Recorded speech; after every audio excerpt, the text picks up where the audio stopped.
मैंने काजल को कॉल किया, मुझे ऐसा लगा कि वो परेशान है और उसे ऐसा फील नहीं होना चाहिए कि उसके साथ कोई नहीं है। अगर हम कुछ आकर बोल नहीं रहे हैं इसका मतलब ये नहीं कि हम उसके साथ नहीं हैं। तो मैंने उसे कॉल किया और मैंने उसे कहा कि हम साथ हैं, अगर जहाँ लगेगा कि बोलना चाहिए डेफिनेटली बोलेंगे।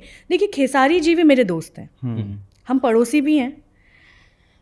खेसारी जी की फैमिली से भी मेरी मिलना जुलना होता है कभी कभार।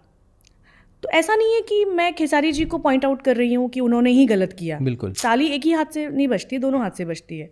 चीज़ ये है कि खेसारी जी ने ही शुरुआत की थी एक्चुअली उस चीज़ की। वो किसी पॉडकास्ट में गए थे और उन्होंने वहाँ पे डिफेंडर और टेम्पो ऐसे कोई कमेंट कर दिया था, जिसके बाद बहुत ज़्यादा ट्रोल की गई काजल। और मुझे याद है लॉकडाउन की बात है, तभी भी काजल राघवानी उस टाइम पे बहुत ज़्यादा परेशान थी क्योंकि उसको बहुत ट्रोल किया जा रहा था। बीइंग अ मैरिज पर्सन, जैसे खेसारी जी ने लॉकडाउन के टाइम पे शायद कहीं बोल दिया होगा कि धोखा मिला है या ये वो सारी चीज़ें, तो लोगों ने सीधा काजल को पॉइंट आउट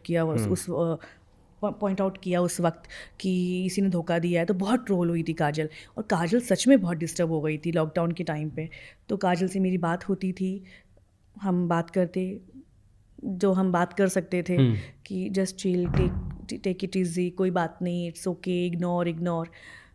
तब से लेके काजल अब जाके काजल फटी है।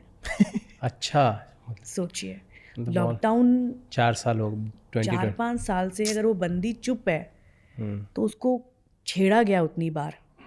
जब वो शांति से अपना काम कर रही है, बिल्कुल आपको इंटरफेयर नहीं कर रही है आपकी ज़िंदगी में, फिर आप एक कमेंट वापस कर देते हो, डिफेंडर टेम्पो वगैरह वगैरह जो भी है।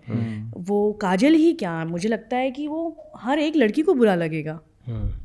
तब जाके उस बंदी ने ब्लास्ट हुई है, और इसीलिए हम सब उसके साथ थे। हाँ, अगर वो उस वक्त तमाशे करती, कंट्रोवर्शियल चीज़ें करती, अपने ब्रेकअप का फ़ायदा उठाने की, करते हैं ना लोग यहाँ पे, ब्रेकअप का फ़ायदा उठ के पब्लिसिटी के लिए कर लेते हैं लोग, तभी करती तो शायद उसका कोई सपोर्ट नहीं करता।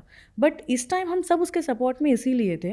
और मेरी खेसारी जी से भी बात हुई इस बारे में। मैंने बोला क्यों बोला आपने? बोलते नहीं, मैंने उस वे में नहीं बोला था। मैंने कहा फिर भी वो साउंड गंदा लगता है, शब्दों का चयन अच्छा होना चाहिए कभी भी।